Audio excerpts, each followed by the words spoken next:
Não é a família de Deus, ao contrário, a família de Deus está aguardando, a família de Deus está esperando esse dia. E Pedro vai dizer no versículo 13: nós, porém, segundo a sua promessa, esperamos novos céus e nova terra, nos quais habita a justiça. É você entrando na glória. Então vamos ficar aqui, numa nice, numa boa, numa noia. Não, isso não, isso não.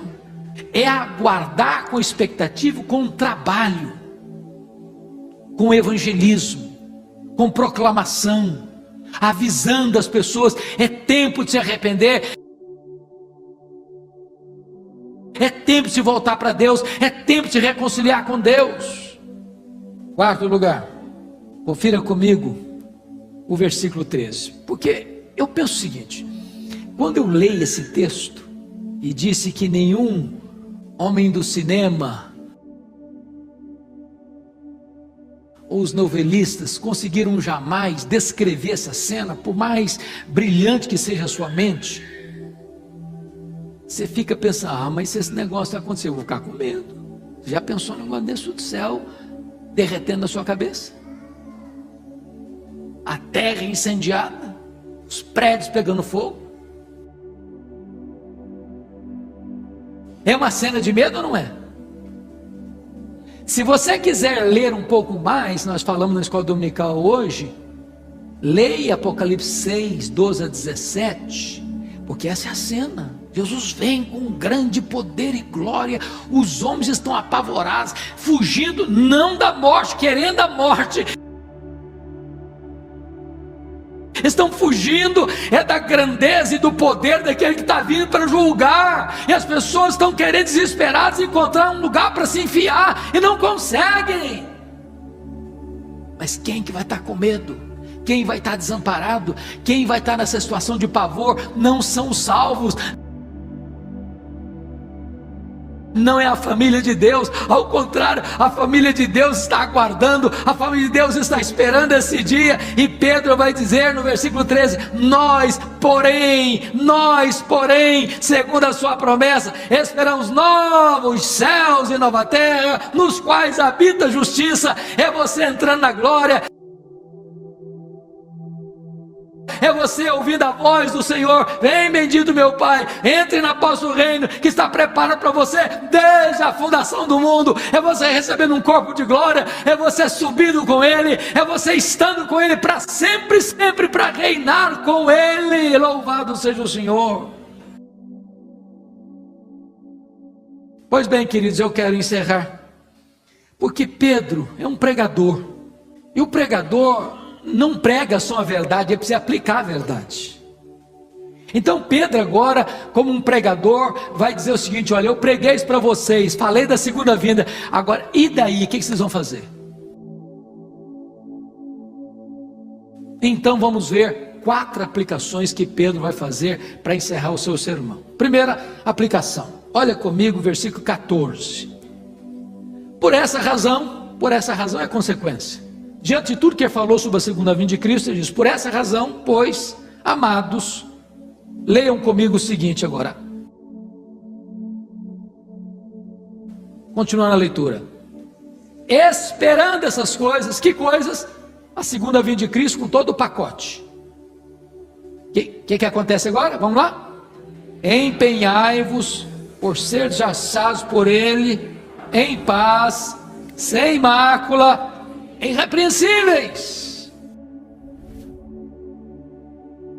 Então, larga essas briguinhas para lá, larga de ser enjoado, ranzinza, ficar com picuinha, brigando por qualquer coisa, que quando Jesus voltar, enquanto em paz. A gente briga muito, não, briga por qualquer coisa, cria confusão por qualquer coisa. Para com isso. Pedro está dizendo: se você crê que Jesus vai voltar, para com isso. Mais do que isso, Pedro está dizendo o seguinte: você precisa ser encontrado sem mácula, irrepreensível, leva uma vida santa, leva Deus a sério. Segunda aplicação: aceite a verdade de Deus. Olha os versos 15 e 16, que coisa linda que Pedro escreve aí. E tende por salvação a longanimidade de nosso Senhor, como igualmente o nosso amado irmão Paulo vos escreveu, segundo a sabedoria que lhe foi dada, ao falar acerca desses assuntos. Que assuntos mesmo? Segundo a vinda de Cristo. E Paulo tratou desse assunto em quantas cartas dele? Em todas, exceto Filemon, que não é uma carta, é um memorando. Pequenininha carta. Mas olha o que ele diz: nas quais há certas coisas difíceis de entender. Gente, mas que alívio para mim. E de repente você fala, será que eu sou meio burrinho mesmo? Não estou entendendo. Paulo está complicado demais aqui, está difícil de entender o Paulo. O Paulo, mas que é isso? Não, o irmão Pedro também não entendia não. O irmão Pedro estava lá lendo as cartas de Paulo, mas você está, Deus te deu uma sabedoria, meu filho, que só deu para você, não deu para mim não. Eu não consigo entender essas coisas que você falou aqui não, está difícil. Mas preste atenção, ele está dizendo que as coisas difíceis,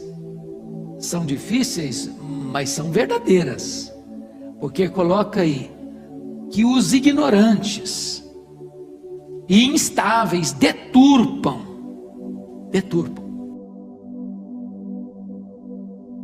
Então, se você não entender, busque esclarecimento. Deturpa não vai falar para frente o que você não está entendendo não, procure entender, para você não deturpar a palavra de Deus.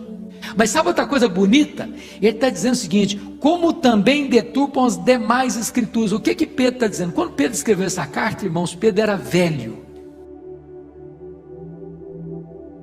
E quando Pedro escreveu essa carta e ele era velho, ele está dizendo que as cartas que Paulo havia escrito já eram escrituras, já circulavam nas igrejas com o peso do cânon sagrado de serem livros inspirados por Deus, já aceitos pela igreja como palavra de Deus.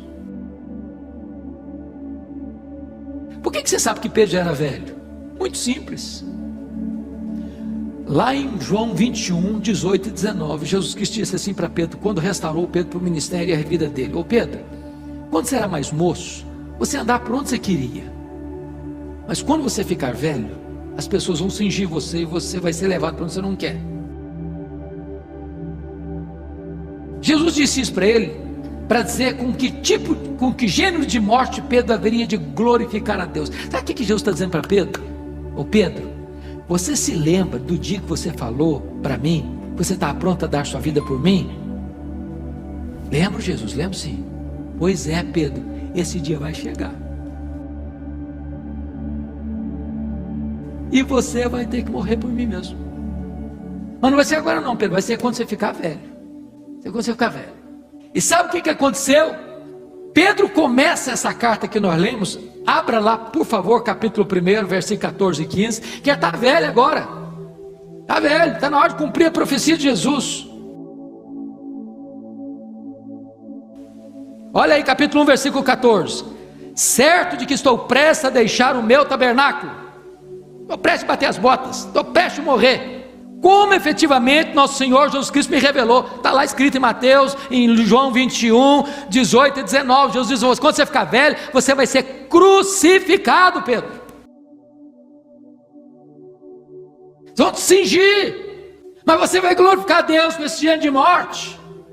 E Pedro está dizendo aqui agora, que ele agora está velho, e ao escrever essa carta, as cartas de Paulo já eram tidas na igreja como epístolas, como palavra, como escrituras, com verdade de Deus.